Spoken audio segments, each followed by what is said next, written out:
Este es un mensaje del pastor John MacArthur, traducido y predicado en español para el mundo de habla hispana. Abramos nuestras Biblias juntos en el capítulo 24 de Mateo. Mateo capítulo 24. Este gran capítulo es el sermón mismo de nuestro Señor acerca de su segunda venida.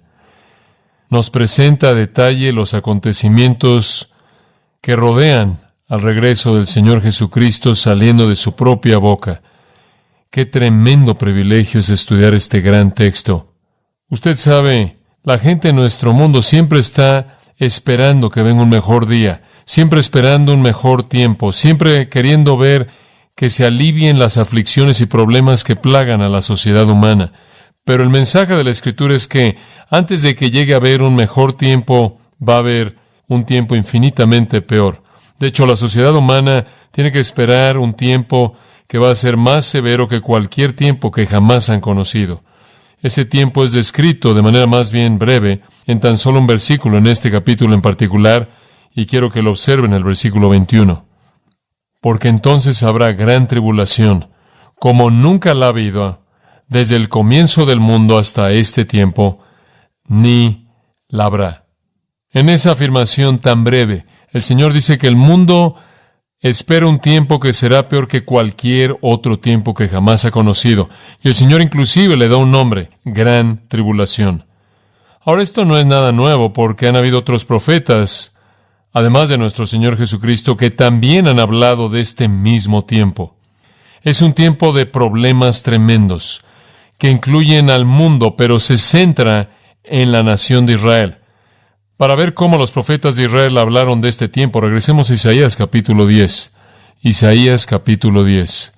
Y conforme Isaías veía hacia adelante ese día del Señor, ese día de gran juicio, ese día de establecer el reino del Mesías, ese día del establecimiento del reino del Mesías, ese día de salvación para Israel, ese gran día de clímax cuando la obra del hombre sobre la tierra, por así decirlo, llevada a cabo por su propia mano y diseño, se acabe y Dios esté a cargo.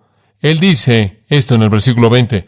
Sucederá en aquel día, ese gran día, el final del día del hombre, el comienzo del día de Dios, que el remanente de Israel y aquellos que habrán escapado de la casa de Jacob ya no más se apoyarán en aquel que los hirió, sino que se apoyarán en el Señor, el Santo de Israel, en verdad. Ahora eso nos dice que está por venir un tiempo de gran aflicción para Israel, un tiempo cuando ellos serán matados, y habrá un remanente que escapará y aprenderá la lección a nunca volverse a apoyar en nadie fuera del Señor. La indicación es que en ese gran día, ese día final, el pueblo de Israel se va a apoyar en alguien que resulta ser no su amigo, sino su enemigo, que se presenta como apoyo para ellos y después los destruye.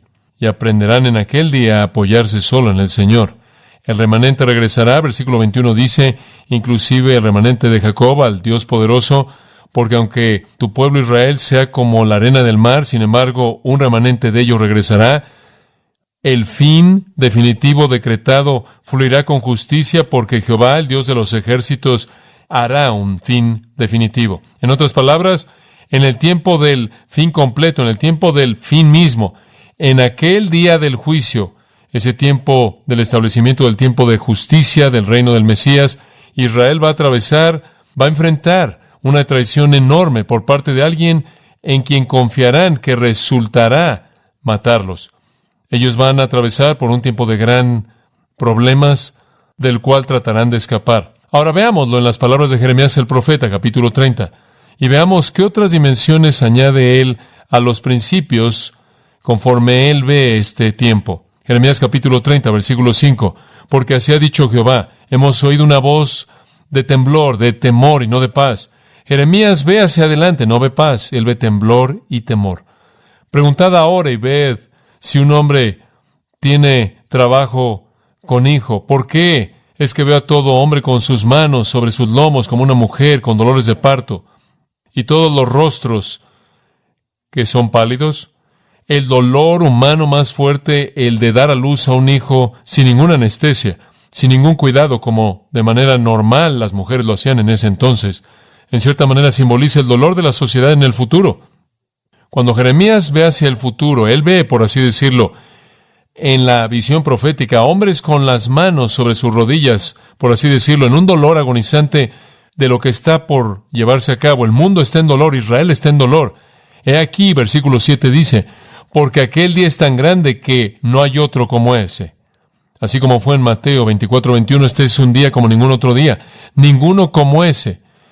Es el tiempo de aflicción para Jacob, pero él será salvo de ese día, porque sucederá en aquel día, dice Jehová de los ejércitos, que romperé su yugo de tu cerviz, y romperé sus ligaduras, y los extraños ya no los esclavizarán, sino que servirán a Jehová su Dios y David, que es un Mesías, su rey, a quien levantaré para ellos. Entonces va a ser un día de gran juicio, un día de gran aflicción, un tiempo de problemas para Jacob, y de ahí va a venir la salvación, y de ahí va a venir el que se levante el Mesías y su reino. Entonces tanto Isaías como Jeremías esperan un tiempo de problemas severos, un tiempo de dolor severo, un tiempo de muerte, un tiempo del cual Israel va a huir para escapar, seguido por el reino del Mesías. Ahora observe el último capítulo de la profecía de Daniel, capítulo 12, en el versículo 1.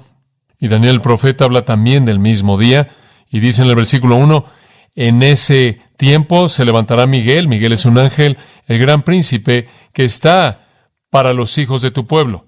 La función excepcional de Miguel en la economía de Dios es proteger a su pueblo especial, y Miguel se va a levantar para su protección, porque habrá un tiempo de aflicción como nunca lo ha habido desde que hubo una nación, inclusive hasta ese tiempo. Y en ese tiempo tu pueblo será librado, cada uno de los que están escritos en el libro. Va a haber un tiempo de aflicción de Jacob, dice Jeremías, va a haber un tiempo de problemas, dice Daniel, un tiempo de devastación, un tiempo de limpia, de purga, un tiempo de juicio del cual Dios va a redimir un remanente y va a traer el reino del Mesías. Ahora observe, si es tan amable, Zacarías capítulo 13, versículo 8.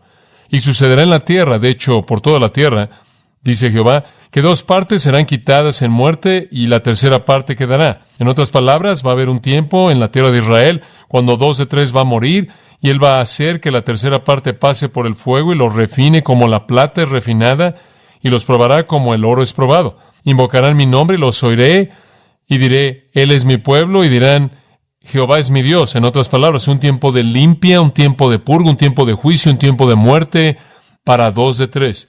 Una tercera parte es preservada, y son llevados a la conciencia de que el Señor es su Dios.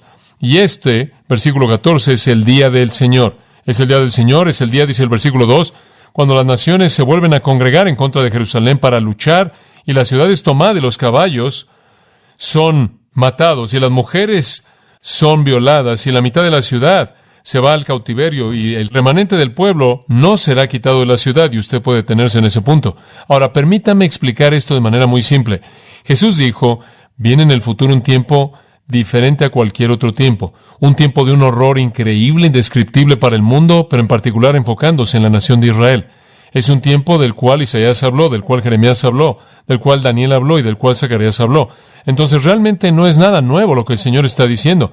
Él está reiterando lo que fue dicho desde la antigüedad, que viene un tiempo como ningún otro tiempo. Si Israel piensa que ha soportado un holocausto increíble en el pasado, entonces necesitan evaluar lo que los profetas han dicho y lo que el Señor Jesús dijo, que todavía no han soportado lo que van a soportar en el futuro, porque viene un holocausto como ningún otro, y no solo va a impactar a Israel, sino que va a impactar al mundo, y las cosas no van a mejorar, sino que van a empeorar. De hecho, van a empeorar como nunca han empeorado. Sí, apenas previo al peor tiempo de todos, habrá un breve tiempo de paz falsa. Entonces, conforme vemos hacia adelante al futuro, analizando los acontecimientos del Día del Hombre, podemos esperar que va a haber un tiempo de paz falsa, seguido inmediatamente por un holocausto sin descripción y precedentes, seguidos inmediatamente por la venida del Señor Jesucristo. Eso es lo que los profetas han dicho.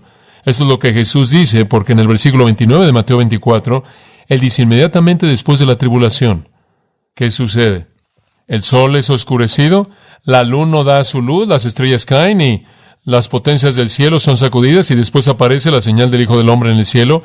Todas las tribus de la tierra lloran y ven al Hijo del Hombre descendiendo en las nubes del cielo con poder y gran gloria. Entonces este es el tiempo apenas que precede a la venida de Cristo. Ahora es imposible no ver este retrato profético, esta cronología, tan simple como es afirmada aquí por nuestro Señor, por Isaías, Jeremías, Daniel y Zacarías.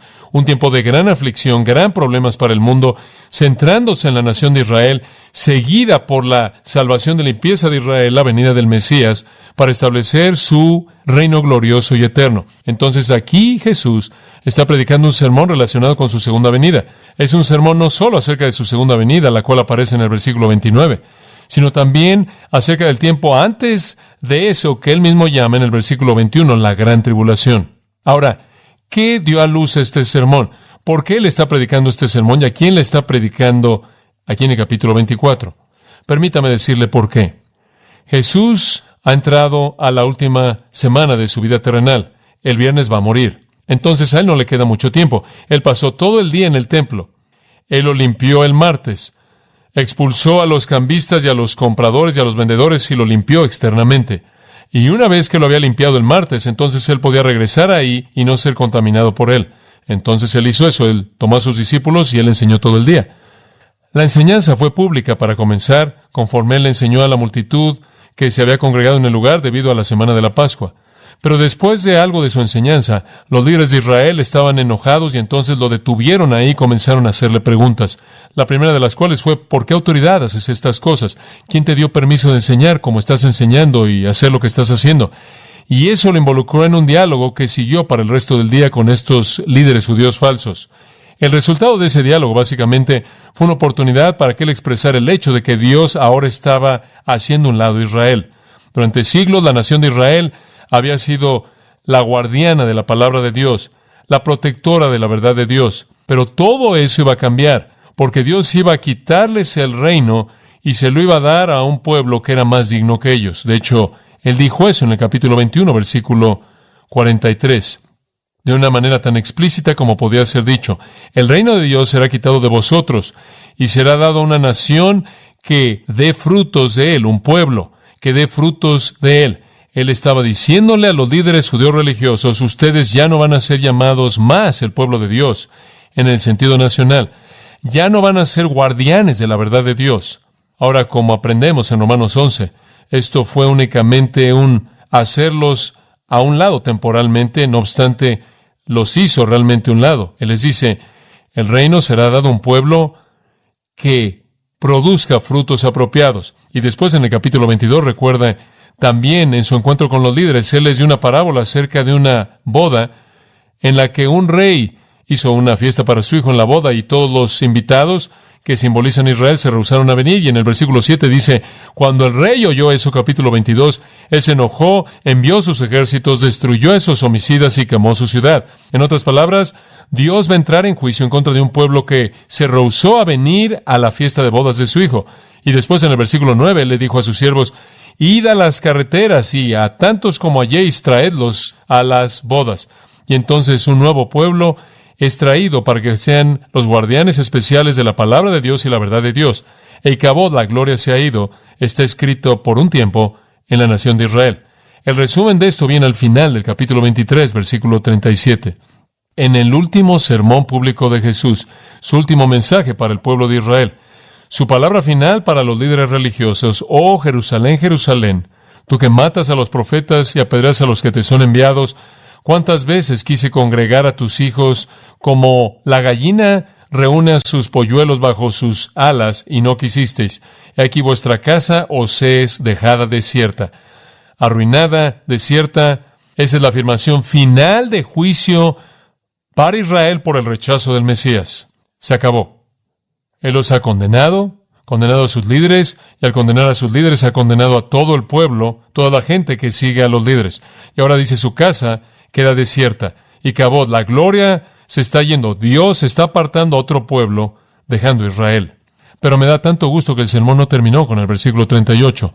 En el versículo 39 él dijo, porque os digo, a partir de hoy no me veréis hasta que digáis, bendito es el que viene en el nombre del Señor. Esa es una frase mesiánica. Cuando Jesús entró a la ciudad y clamaron, Hosana al Hijo de David, dijeron, bendito es el que viene en el nombre del Señor. Esa es una afirmación mesiánica.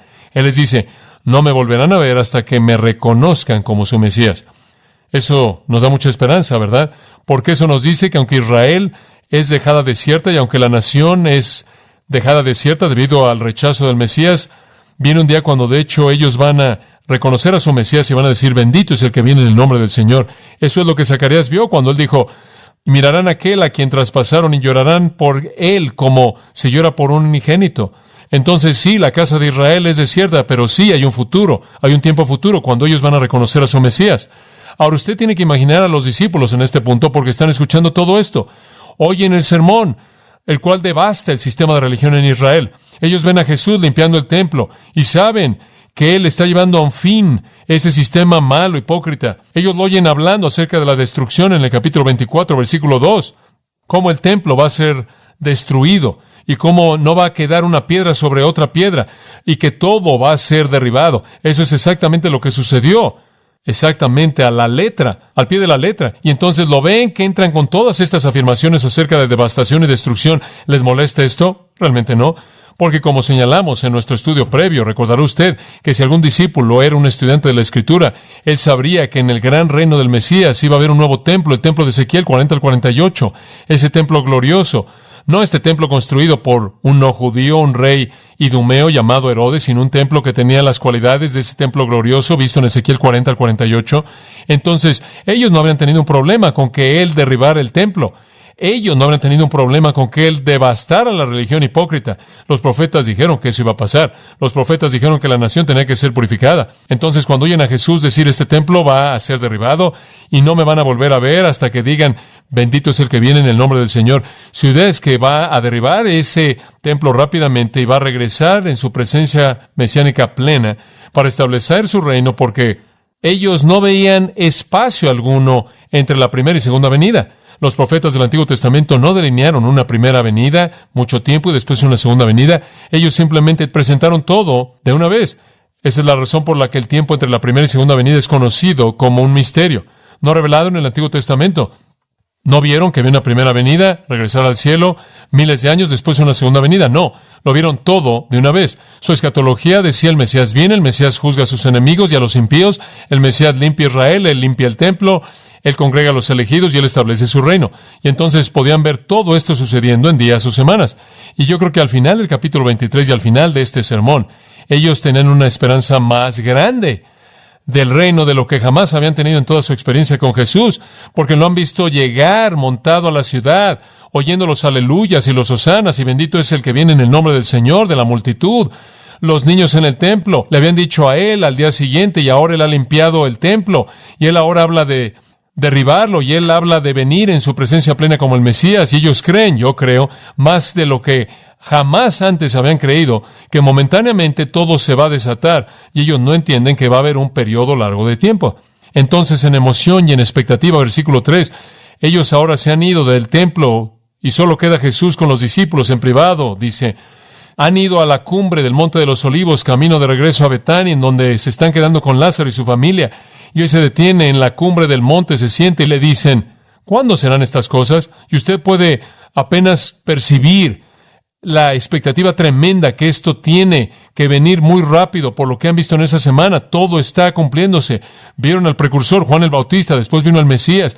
Él hizo los milagros, él enseñó, él predicó, y ahora él entra y vienen los aleluyas, los hosanas, y él ahora ha limpiado el templo, y él ahora habla de derribar este edificio del Idumeo, y debió haber significado que ese gran edificio exaltado de Ezequiel ahora va a ser construido y él va a establecer su reino y el pueblo va a decir, bendito es el que viene en el nombre del Señor. Y entonces dicen, ¿cuándo? Inclusive más adelante en Hechos 1 dicen, ¿ahora vas a restaurar el reino?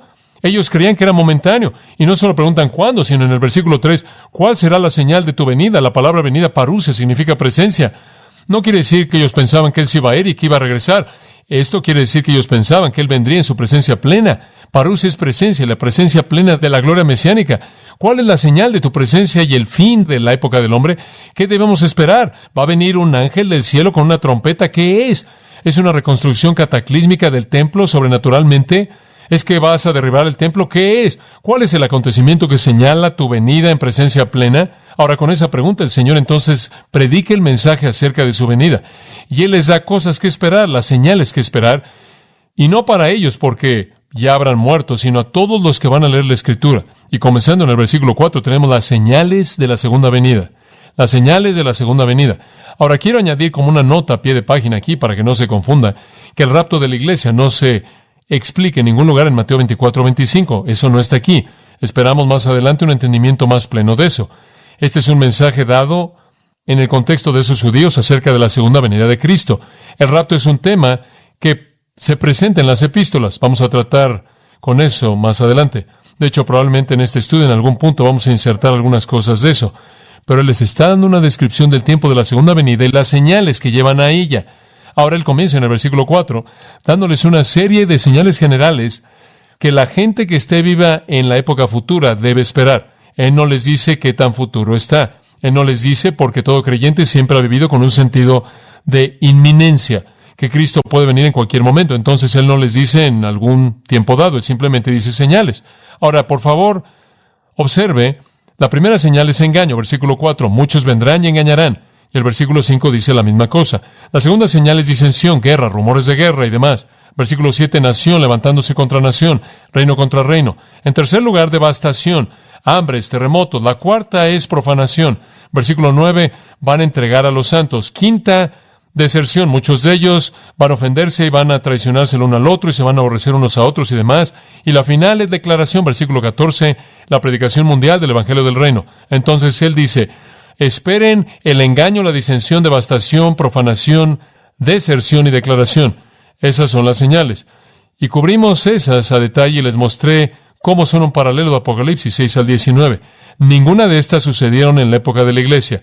Ninguna de estas sucedieron en la destrucción de Jerusalén. Del versículo 4 en adelante no hay explicación de la destrucción de Jerusalén.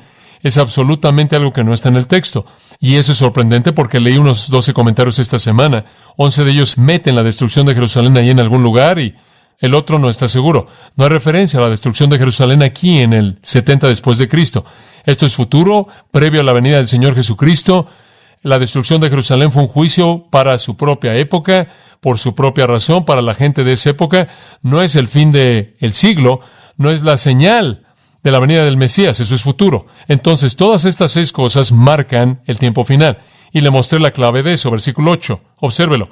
Todo esto rodean al versículo 8 son el principio de dolores. Por favor, la palabra dolores no nos ayuda a interpretar este texto, si eso es lo que dice en su edición de la Escritura. Es dolores de parto, el término griego. Y recuerda que le dije, cuando vienen los dolores de parto, ¿vienen al principio del embarazo? ¿A lo largo del embarazo? No. Todos vienen al final del embarazo. Y cuando los dolores de parto comienzan a venir, usted sabe que el nacimiento se acerca. Jesús deliberadamente escoge eso como dolores de parto, así como el profeta de la antigüedad vio a los hombres, por así decirlo, en dolores de parto, atravesando por las agonías que darán a luz el nacimiento del reino. Todos estos acontecimientos se apilan al momento mismo de la venida del reino y son paralelos a los sellos y las trompetas y las copas de Apocalipsis. Y usted recuerda que los sellos suceden en cierta manera, de una manera larga, un periodo de tiempo largo, y después las trompetas son más rápidas, y después las copas vienen en una sucesión muy rápida, conforme hay una frecuencia que se incrementa y una intensidad que se incrementa de esos dolores finales, como sucede en el nacimiento de un hijo. Entonces es un retrato vívido.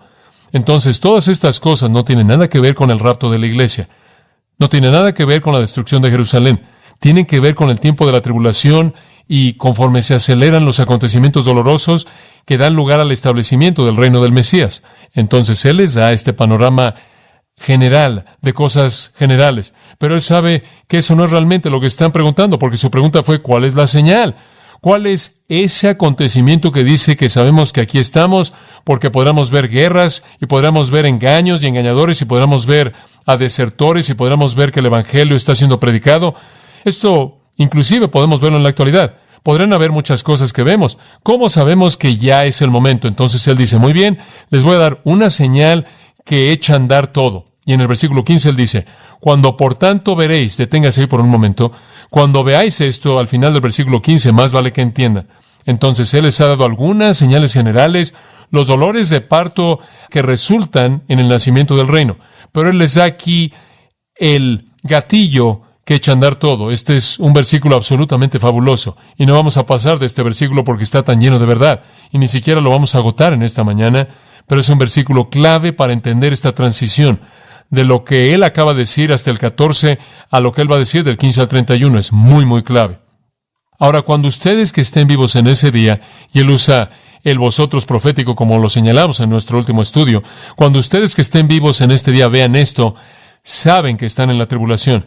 Aquí está el gatillo que echa a andar los dolores de parto de los versículos 4 a 14 para que se desate sobre la tierra. Aquí está el acontecimiento clave. Dice usted, ¿cuál es el acontecimiento? Dice usted, ¿cuál es ese acontecimiento? Véalo. Por tanto, cuando veáis en el lugar santo la abominación desoladora de que habló el profeta Daniel, el que lee, entienda. Esa es la señal.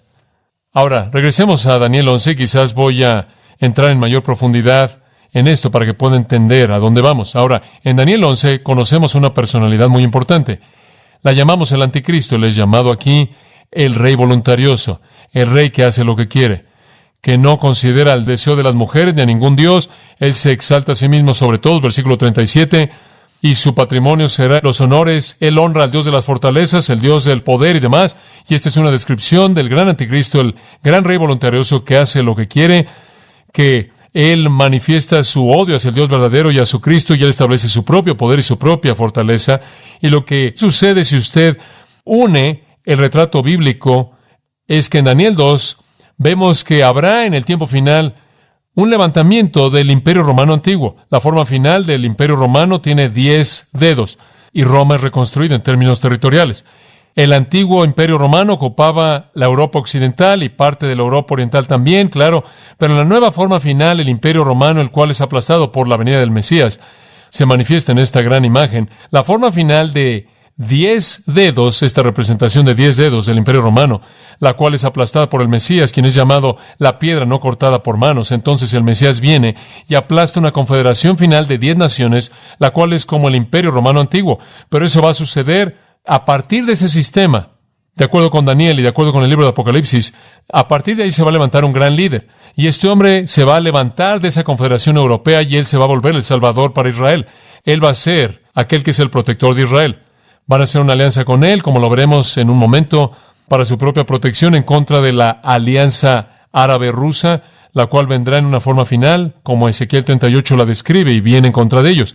Lo hacen para su propia protección. Él, por cierto, es aquel de quien se habla en Isaías 10, quien es aquel en quien se apoyan, quien los hiere, porque en medio de esa alianza Él los destruye. Israel ha hecho una alianza con este hombre, Él está en control, las potencias del mundo vienen en contra de Israel, como se describe en el capítulo 11 de Daniel, es descrito a detalle. En el tiempo del fin, versículo 40, el rey del sur viene, el rey del norte viene, todas estas potencias entran y vienen noticias del este, ese gran ejército del este. Y en esta confederación inicial que sucede, el anticristo y su poder occidental es victorioso. Pero es en ese punto, cuando él ha hecho su alianza con Israel, que él se ha vuelto el protector de Israel. El mundo viene a pelear contra él, a pelear contra Israel, y en esa batalla él gana. Él gana.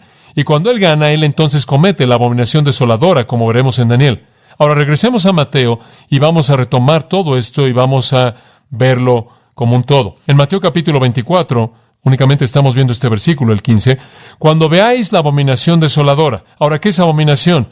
Delugma es una palabra extraña, básicamente significa aquello que es aborrecible, aquello que es detestable, aquello que es absolutamente repulsivo para Dios.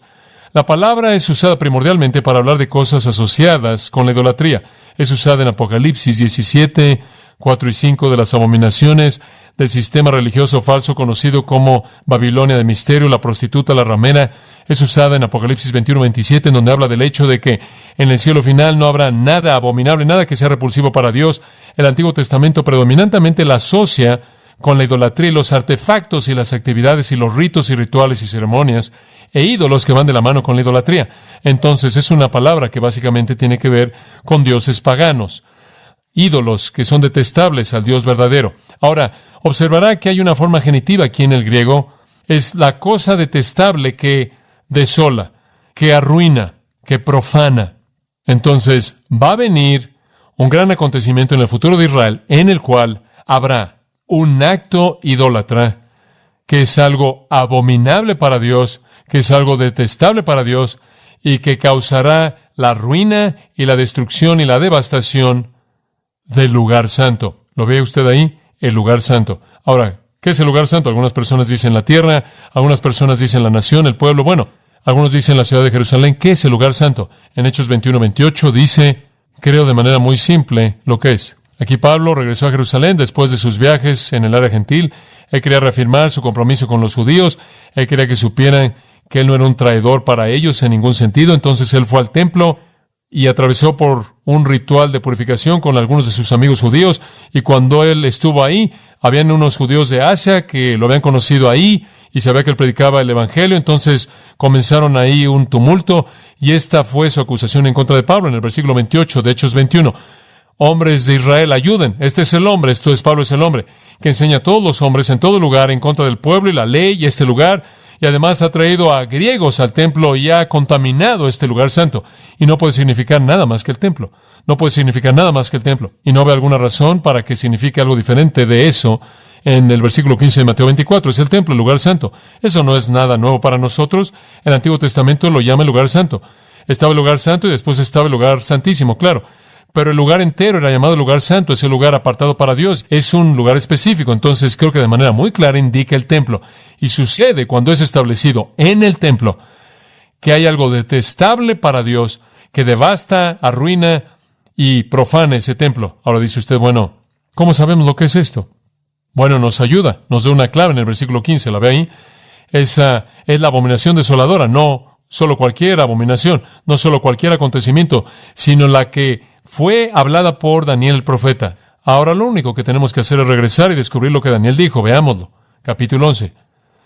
Ahora en el capítulo 11, en la primera parte del capítulo, y este es un capítulo más bien largo, está dedicado a algunas cosas históricas y la última parte a las cosas del fin. Pero mientras que usted está viendo el capítulo 11, observe el versículo 31.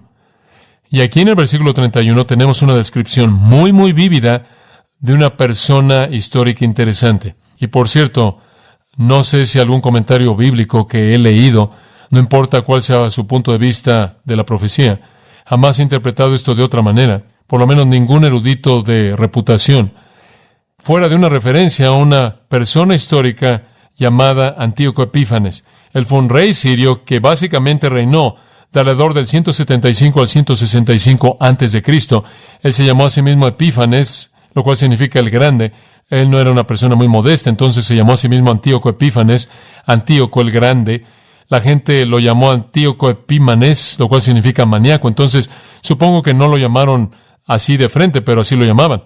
Pero bueno, este hombre en particular es una persona muy interesante. En el versículo 31 habla de él, dice esto, y si usted estudia el texto entero, es claro quién es. La historia lo presenta de manera muy clara. Las fuerzas estarán por parte de él y contaminarán el santuario de fuerzas, quitarán el sacrificio diario y colocarán la abominación que trae desolación. Ahí está esa misma frase de nuevo. Él va a traer la abominación, una abominación desoladora. Esto es Antíoco Epífanes. Entonces aquí tenemos un retrato histórico de cómo va a ser la abominación del fin del tiempo. Él fue un gran perseguidor del pueblo de Israel. Si usted lee, si tiene una Biblia católica, o usted puede conseguir una apócrifa, usted encuentra en los libros de Macabeos, primero y segundo de Macabeos, si usted busca ahí, usted encuentra todo acerca de Antíoco, porque fue escrito en el periodo en el cual él vivió, un periodo de unos 400 años después de que Daniel profetizó y previo a la era del Nuevo Testamento. Pero si usted lee ahí que él trató de aplastar a la religión judía, y al hacerlo él mató a miles y miles de judíos, incluyendo hombres, mujeres, inclusive niños. Él, en el peor acto de lo que registra la historia judía, profanó el templo. Él abominó el templo al entrar ahí, matar un cerdo en el altar y después metió puerco en las gargantas de los sacerdotes y después levantó un dios en ese lugar. Una abominación, un dios griego. Creo que fue Zeus. Y entonces, este fue un tiempo, no solo un acto. Él colocó a Zeus ahí y el templo fue profanado. Los judíos nunca regresaron. No querían acercarse a ese lugar, no querían acercarse a un lugar contaminado y el sacrificio diario fue detenido de manera completa. Y eso es exactamente lo que el 11:31 de Daniel dice que él haría. Él vendría a contaminar el santuario, lo hizo, mató a un cerdo en el altar, quitó el sacrificio diario, eso es exactamente lo que sucedió. Ya no hicieron más sacrificios ahí y el lugar fue tan abominable que se volvió desierto. Quedó desierto, los judíos nunca regresaron y eso es exactamente lo que pasó. Y no fue cambiado, sino hasta la revolución macabea, que derrocó su poder y pudieron regresar a su religión.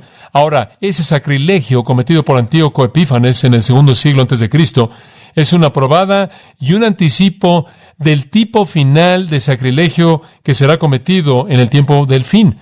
Va a ser muy parecido, muy parecido. Daniel habla de ese, allá atrás en Daniel capítulo 9. Entonces regresemos al 9. Por cierto, Daniel menciona la abominación desoladora 3 veces. 3 veces. Ahora, de regreso en el capítulo 9, y no quiero pasar mucho tiempo en esto, no tenemos el tiempo, pero en el capítulo 9 Daniel tiene una profecía tremenda de la historia de Israel redentoramente. Y él dice en el versículo 24 que 70 semanas de años, las semanas aquí son semanas de años, 70 semanas de años, 70 veces 7 o 490 años, están determinados sobre tu pueblo Israel, al fin de los cuales la transgresión es terminada, el pecado es terminado, la iniquidad es reconciliada, la justicia eterna viene, visiones y profecías son selladas, y el Mesías Santísimo es ungido. Ahora ahí está, 490 años hasta el final, 490 años hasta el reino del Mesías, cuando el pecado haya sido acabado y la justicia reine en el reino. Dice usted, wow, si podemos descubrir cuándo comienza, podemos descubrir cuándo termina. Bueno, podemos descubrir cuándo comienza en el siguiente versículo. Entiende que desde la salida del mandamiento para restaurar y reconstruir a Jerusalén, ¿cuándo fue eso? Ese fue Artajerjes. Artajerjes en los 440 emitió un decreto para reconstruir el templo, para reconstruir la ciudad y dejar a los judíos hacer eso. Así es cuando comenzó. Y entonces usted puede comenzar a contar a partir de ahí 7 semanas. Eso es 69 semanas. Serían 69 semanas hasta el Mesías el Príncipe. 69 semanas hasta Mesías el Príncipe. Y ha sido calculado para ser exacto hasta el día mismo cuando el Mesías vino. Ahora, eso deja ¿cuántas semanas? ¿Cuántas quedan? 1 semana. Esa es 1 semana y ese es el problema. Sabemos que las 69 terminaron cuando el Mesías vino, pero la 70ª no ha venido aún. Entonces tenemos un periodo de tiempo indeterminado entre las 69 y las 70. Ahora el versículo 27, ahí está un príncipe en el versículo 26 que vendrá en el futuro. Este príncipe va a venir y él va a traer desolación. Ahí está esa palabra de nuevo, significa ruina, devastación. Y él va a venir y va a hacer un pacto con Israel durante 1 semana. Y a la mitad de esa semana, él va a hacer que el sacrificio y las ofrendas cesen, exactamente como Antíoco Epífanes lo hizo. Y sabemos que esto no está hablando de Antíoco, porque todo esto está conectado a la venida del Mesías, ¿no es cierto? Todo esto está conectado al fin del pecado, y al fin de la transgresión, y al fin de la iniquidad, y al traer la justicia eterna y a la unción del Santísimo y el tiempo del reino. Entonces, va a ser en la segunda venida. Pero él va a llegar a la mitad de esos 7 años, los cuales van a ser 3,5 años, 42 meses, 1260 días. Va a causar que el sacrificio se detenga y después él va a traer la abominación que va a traer la desolación. Ahí está la abominación desoladora. Y él va a hacer esto hasta la consumación y entonces aquello que está determinado será derramado sobre el desolador. En otras palabras, él lo va a hacer hasta el fin y el juicio final de Dios. Entonces el gobernante futuro, el príncipe, el rey voluntarioso, el cuerno pequeño, el anticristo, la bestia del mar, como usted lo quiera llamar, el hombre de pecado, el hijo de perdición, varios términos, él va a venir, él va a hacer un pacto con Israel durante esa semana final. Entonces lo que usted tiene es la venida de Cristo y apenas antes de eso usted tiene un periodo de 7 años. Ese periodo de 7 años es iniciado cuando Israel hace un pacto con este príncipe, este rey, quien es el líder de la Confederación Occidental, que será un protector para Israel. A la mitad de la semana, él se vuelve en contra de Israel, detiene sus sacrificios, levanta un ídolo en medio del templo, detiene toda su adoración, los hace adorar este Dios falso, este ídolo falso, abomina el lugar de tal manera que termina en ruina y los judíos no se acercan. Ahora vaya al capítulo 12 de Daniel. Escuche con mucha atención en estos últimos momentos.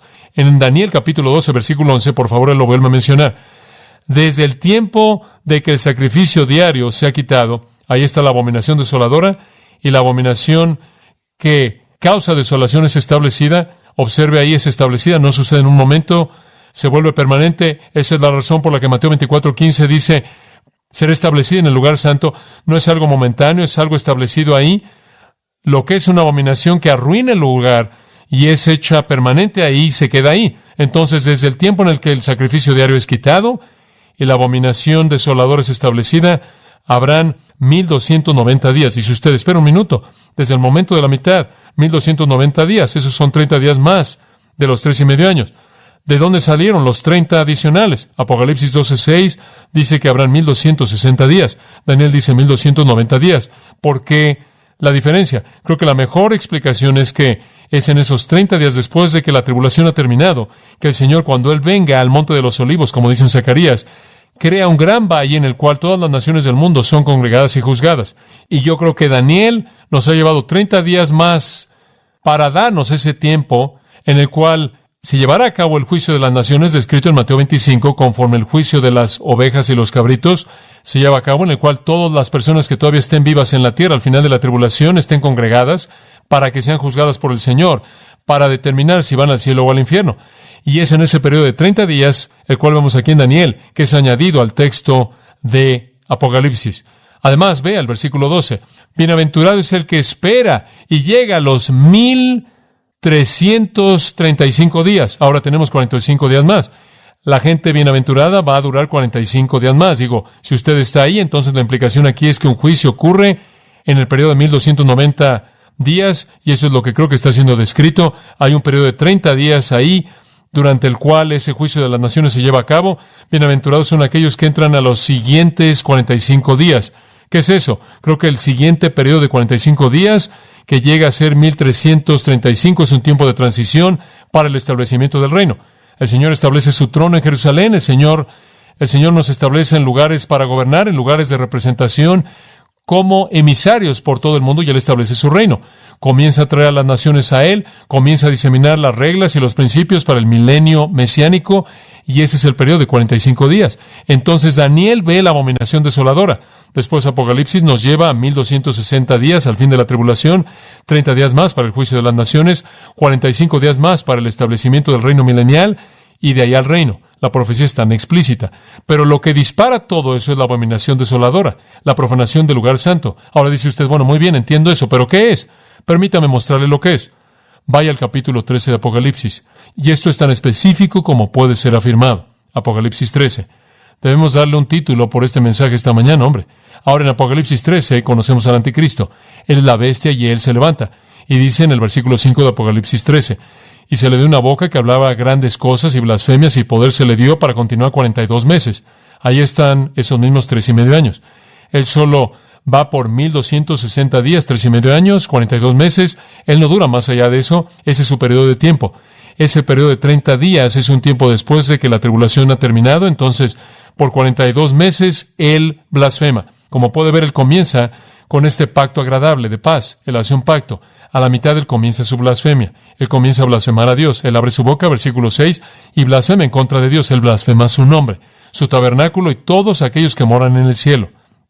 Muy bien, él comienza atacando a Dios en ese punto a la mitad de la semana, y vemos específicamente cómo ataca. Observe esto. Él hace guerra con los santos, él los vence. Y poder les dado sobre toda lengua, tribu, nación, y todos los que moran sobre la tierra, ¿qué? Lo adorarán. ¿Qué es la abominación desoladora? ¿Quién es el ídolo levantado en el lugar santo? Es Él. Él se levanta a sí mismo como el ídolo.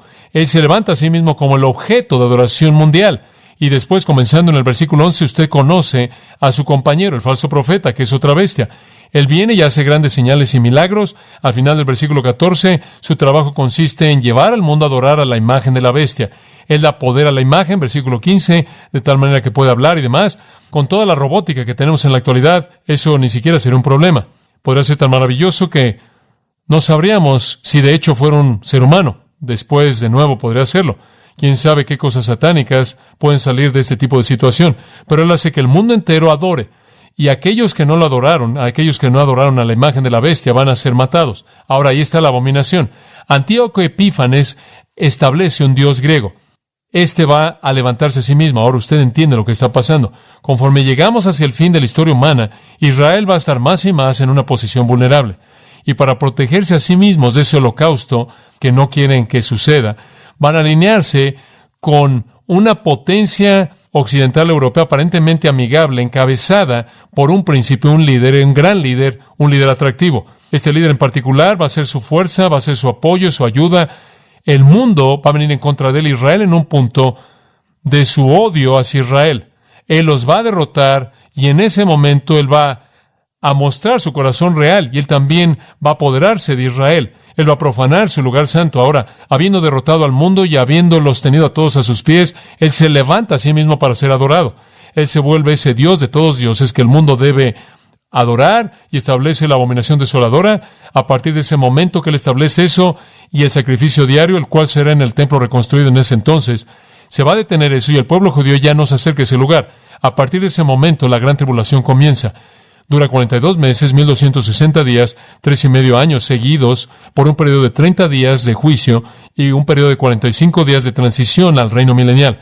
Ahora, quizás hay otro pasaje que usted debería considerar, y es claro, la referencia de Pablo a este hombre, haciendo esto en 2 Tesalonicenses, en donde él dice que vendrá, en el versículo 4, exaltándose a sí mismo sobre todo aquello que es llamado Dios o que es adorado, de tal manera que, como Dios se siente en el templo de Dios, mostrándose como Dios, y él viene en el versículo 9, con obra de Satanás, con todo poder, señal y maravillas mentirosas y engaño de injusticia y demás. Entonces Él viene y de hecho se levanta como Dios. Ahora, esa es la abominación desoladora. Ahora, permítame tan solo concluir esto rápidamente. Escuche, quiero que lea algunas cosas de la historia contemporánea. ¿Qué va a llevar a Israel esto? Le voy a decir lo que es. Es su temor de Rusia y los árabes. Hablé con algunos de los líderes en Israel cuando estuve allí en el ejército y también que son maestros y demás, y temen a los árabes. No temen su capacidad física, no temen su capacidad mental, no confían en ellos porque saben que el odio es tan profundo. Temen a Rusia. Cuando parecen poder apoderarse de ciertas armas entre los árabes, siempre son armas rusas. Saben que hay una alianza árabe-rusa y saben que el odio es profundo. Y saben que ese es el enemigo al que deben temer. Y más están siendo rodeados por una alianza ruso-árabe. Me parece impresionante que en Ezequiel 38 la Biblia dice que en el tiempo final el rey del norte, Rosh, Rusia, va a venir contra Israel. Y aliado junto con el rey del norte será Persia. Ahora, la Persia antigua ocupa el territorio de 2 naciones contemporáneas, Irán y Afganistán. 5 años atrás no podía entender cómo Afganistán encajaba en esto. Ahora sé cómo. Afganistán ahora es ocupada por Rusia, controlada por Rusia. Libia al sur, no sabíamos hace unos años atrás por qué Libia estaba incluida en ese mismo tipo de profecía. Sabemos ahora con Gaddafi y ahora sabemos hacia dónde se inclina. Hay una alianza rusa que está circulando que presenta una amenaza tremenda para Israel. Y no entendemos eso, pero permítame ayudarle a entender esto. El experto islámico Lance Lambert ha dicho esto. El Islam tiene en su corazón mismo una creencia dogmática que debe triunfar. En últimas, aquellos que confiesan que Mahoma no es el profeta y que el Corán no es la palabra final de Dios son dignos únicamente de muerte. Los occidentales no pueden concebir de naciones que basan su política y programa enteros sobre la teología islámica. Pero eso es precisamente lo que está pasando en Irán, Libia y Arabia Saudita. Es lo mismo que vimos cuando se levantó el fascismo en Italia con Benito Mussolini o el levantamiento del nazismo en Alemania con Adolfo Hitler. No solo es ideológico, es teológico. Los musulmanes, de hecho, creen que su Dios les ha dado el arma del petróleo para ganar finalmente. ¿Puede usted no ver que Israel es una afrenta para el Islam? Una nación judía con un liderazgo judío, un ejército judío, es una obscenidad a los ojos del Islam. Esa es la razón por la que la Biblia dice que habrá guerra tras guerra, todas centradas en esos cuantos metros cuadrados de tierra en donde el templo estuvo una vez, en donde ahora está la mezquita de Omar y Al-Aqsa están en pie. ¿No es interesante que el presidente sirio Assad desarmó a todo hombre de la OLP que ha entrado a Siria? ¿Saben que están produciendo terroristas para el derrocamiento de todo el mundo libre en esta hermosa tierra del Líbano? La OLP ha establecido una base mundial para el terrorismo. De hecho, el Centro Mundial de la KGB para Terrorismo está en Beirut. Fin de la cita. Sabemos que el mundo islámico odia al judío, y es una guerra teológica. Y esos soldados que están ahí me dijeron que es así de simple. Los tratados no significan nada, los pactos no significan nada. Si Alá dice mata a judíos, matan judíos. Y lo único que tiene que suceder es que alguien como Khomeini o alguien más se ponga de pie y diga, Alá dice maten judíos. No tiene nada que ver con promesas o nada más. Y el odio de Rusia es igual. Arkady Polishchuk es un judío ruso nacido en Moscú, fue educado en la Universidad de Moscú, su licenciatura fue en la filosofía marxista, él se volvió un importante periodista soviético escribiendo para la Izvestia y Pravda, él se volvió un comentarista de radio y televisión, desilusionado se volvió un disidente activo, viajó por toda la Unión Soviética, documentando las violaciones soviéticas de los acuerdos de Helsinki, particularmente en relación a su persecución de los judíos y los cristianos. Y eventualmente, Polishchuk se volvió un cristiano. Esto es lo que él dice. El comunismo era mi religión. Como niño, mi primera canción fue acerca de Lenin. Mi primer poema fue acerca de Stalin. Y mi sueño era volverme un miembro del Partido Comunista. Fui uno durante casi 15 años. Esa es la razón por la que es tan difícil para mí deshacerme de mi ideología marxista, porque es mi religión. ¿No es una idea hermosa construir el paraíso sobre la tierra? El comunismo es la única ideología que promete eso. Han estado peleando contra el cristianismo durante 65 años, matando a millones de cristianos en campamentos y prisiones soviéticas. El comunismo únicamente puede existir en donde ninguna otra ideología existe. Han matado otras ideologías, pero el cristianismo continúa creciendo. Esa es la razón por la que es un peligro tan grande. Desde que vine al occidente, descubrí que ustedes occidentales también son lavados en su cerebro. Ser un liberal aquí es bueno. Ser conservador es malo. Si quieres colocarle la etiqueta más fuerte a un enemigo, lo llamas un nazi fascista. Nunca lo llamas un comunista. Sin embargo, Stalin mató a muchas más personas que Hitler. Y toda sociedad comunista en la actualidad está basada en el poder y en matar, en el temor y en lavar el cerebro. Los oficiales más importantes de la Unión Soviética vienen al occidente para hablar de libertad de religión en Rusia. Los soviéticos usan estas personas como diplomáticos, como parte de su máquina de propaganda para hacerlos creer que hay libertad de conciencia en Rusia. Como niño en las calles de Moscú, fui golpeado muchas veces por ser judío. Hay un verdadero antisemitismo ahí. Solo llegué a la Universidad de Moscú debido a circunstancias excepcionales. Escucha esto. La Unión Soviética es el imperio más poderoso en la historia. Como cualquier otro imperio, debe seguir creciendo. Esa es la razón por la que siempre han tratado de expandirse en África, el Medio Oriente, etc. Pero el Medio Oriente es un lugar muy especial para los soviéticos, no solo debido al petróleo y la estrategia militar, sino debido al odio soviético hacia los judíos. Los oficiales soviéticos simplemente odian a los judíos. Quieren destruir el Estado de Israel. Hay cierta dimensión demoníaca acerca de esto que es imposible de explicar. Fin de la cita. ¿Quieres saber por qué van a atacar? Porque son motivados por Satanás mismo, quien ha generado odio hacia los judíos para tratar de acabar con ese pueblo. Y conforme usted ve una alianza ruso-árabe creciendo, usted sabe que el retrato entero profético está preparándose. Y van a ser rodeados por esta potencia. Van a tratar de escapar al buscar una alianza con un hombre quien también está capacitado por Satanás. Creen que han encontrado seguridad y él resulta ser un traidor. Devasta y destruye a las naciones del mundo, incluyendo Israel, se levanta a sí mismo como Dios, y eso da lugar a la tribulación. Ahora, una vez que ese gatillo se ha jalado, ¿cuál debe ser su reacción? Ese es el sermón para el próximo domingo. Oremos.